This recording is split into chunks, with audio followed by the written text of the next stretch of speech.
Hai,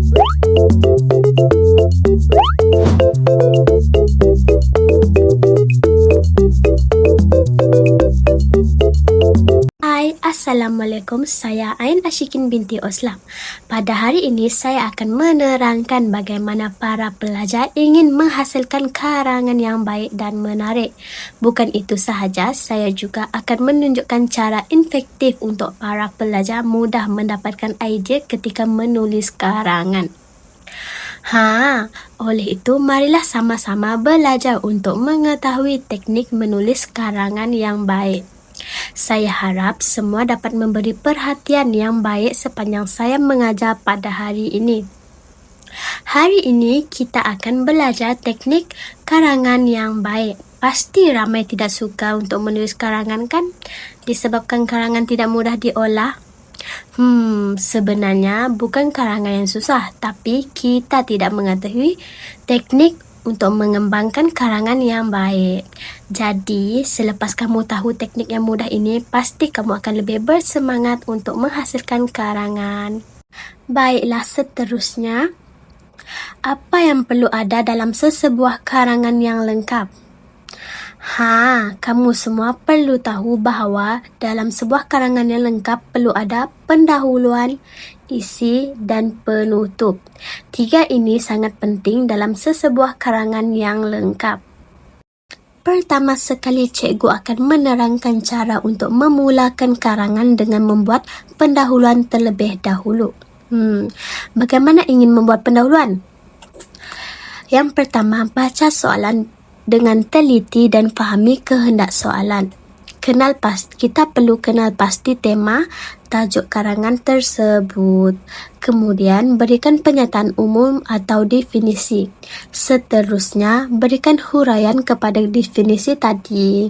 Akhir sekali, berikan ayat penegasan. Baiklah, saya akan menerangkan beberapa kaedah paling mudah untuk menulis karangan dalam pendahuluan. Pertama sekali, kaitkan dengan masa. Lebih mudah jika kita kaitkan dengan masa. Contohnya, pada cuti sekolah yang lalu, kini, sejak akhir-akhir ini, pada era globalisasi ini. Contohnya, pada era globalisasi ini, amalan membaca semakin kurang diberikan perhatian dalam kalangan remaja. Seterusnya, pernyataan umum atau definisi. Berikan maksud. Jika kita dapat memberikan maksud atau definisi dengan baik terhadap kata kunci tema, ianya lebih bagus. Gunakan kaedah ini. Baiklah, cikgu akan bagi contoh. Contohnya, soalan bertemakan faedah membaca buku. Kita jelaskan maksud membaca buku. Membaca buku merujuk kepada aktiviti meneliti, memahami dan memperoleh maklumat melalui bahan seperti buku, majalah atau artikel. Kemudian, huraian kepada definisi. Berikan huraian kepada definisi tadi. Contohnya, membaca buku bukan sahaja menambahkan ilmu pengetahuan, malah dapat meningkatkan kemahiran berbahasa serta mengasah daya pemikiran seseorang. Yang terakhir, berikan ayat penegasan dalam pendahuluan. Apa yang perlu kita lakukan jika tiada idea? Gunakan kaedah ini, iaitu tidak tahu tapi pura-pura tahu. Selepas masukkan kata kunci atau kata tema, masukkan ayat ini. Yang pertama, sering dibincangkan oleh segenap masyarakat. Sering mendapat perhatian di dada akhbar, sering mendapat liputan di media cetak maupun media elektronik.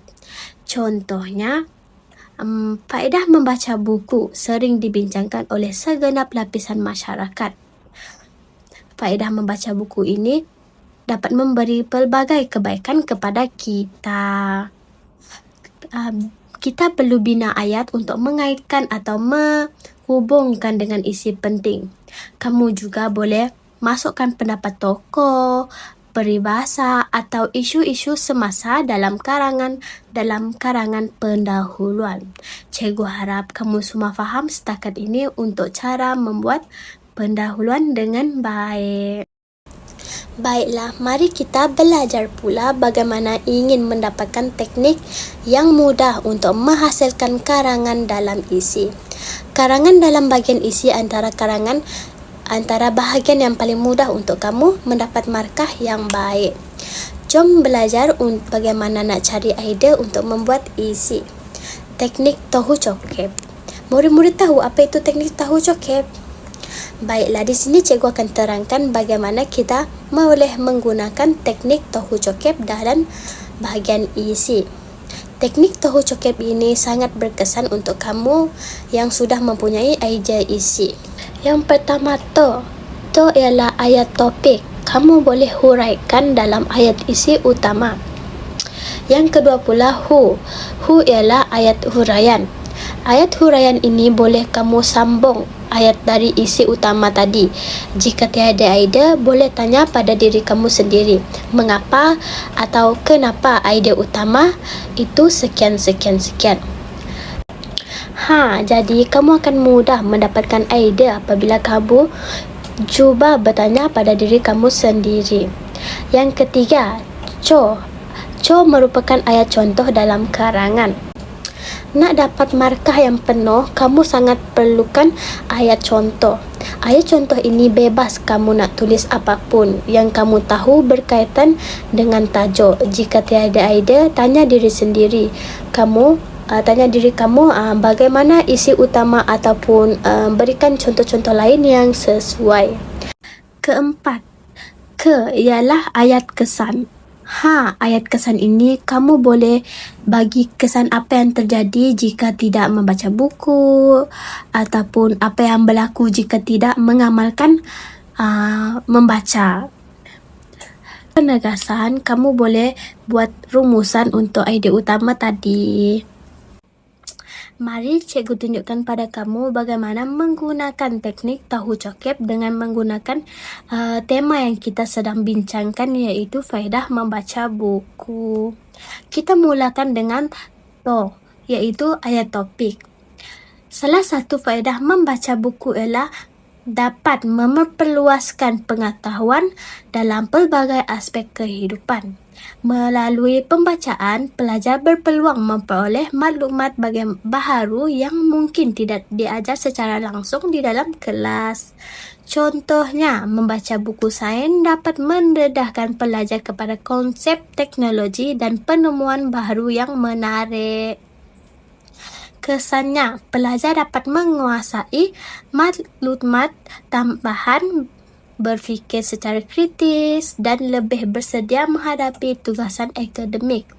Jelaslah bahawa membaca merupakan cara yang mudah namun sangat berkesan untuk menambahkan ilmu secara konsisten. Dengan menggunakan teknik tahu cokep ini, kamu boleh mengarang isi karangan yang teratur dan mudah difahami. Sekarang kamu semua sudah faham cara buat isi, kan? Mari kita pergi ke cara membuat idea untuk penutup. Cikgu, takkan penutup punah aja. Kami buat je kesimpulan dari penutup ni. Nampak je benda kecil penutup ni, kan?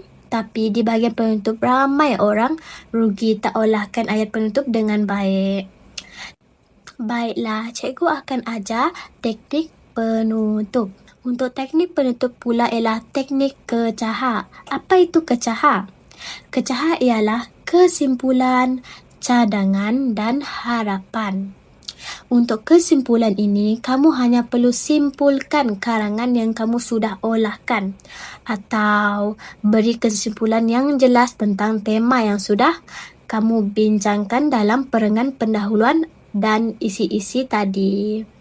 Untuk cadangan pula, kamu perlu cuba berikan cadangan tentang topik yang dibincangkan. Cadangan pastilah idea kamu sendiri tahu. Untuk harapan pula, kamu boleh beri yang kamu harapkan dari tajuk yang dibincangkan itu. Dengan menggunakan teknik ini, otak kamu lebih mudah untuk berfikir idea apa untuk dikeluarkan ketika menjawab soalan karangan. Mari cikgu tunjukkan contoh menggunakan teknik kecahah dalam topik yang kita sedang bincangkan tadi. Contoh ayat penutup, kesimpulan. Kesimpulannya, membaca buku sebenarnya membawa banyak kebaikan kerana dapat menambah ilmu, mengasah pemikiran dan membantu pelajar menjadi lebih berpengetahuan. Contoh ayat cadangan pula, oleh itu ibu bapa dan pihak sekolah perlu terus menggalakkan pelajar membaca dengan menyediakan bahan bacaan yang menarik dan mencipta suasana pembelajaran yang positif. Untuk ayat contoh pula, saya berharap budaya membaca dapat menjadi amalan harian dalam kalangan pelajar supaya kita dapat melahirkan generasi yang lebih berilmu, berdisiplin dan mampu bersaing pada masa hadapan. Saya rasa kamu sudah fahamkan keseluruhan teknik untuk membuat karangan dengan mudah ini. Jadi, bolehlah kamu gunakan teknik-teknik ini untuk membuat karangan. Jangan putus asa dalam menghasilkan karangan. Apabila kamu sudah semakin mahir, kamu pasti akan lebih seronok menghasilkan karangan ini. Baiklah, sampai sini sahaja teknik yang cikgu ingin kongsikan pada kamu semua. Terima kasih semua memberi kerjasama dan perhatian yang baik. Saya doakan kamu berjaya dunia dan akhirat dan kamu dapat menghasilkan karangan yang lebih baik. Assalamualaikum, bye-bye.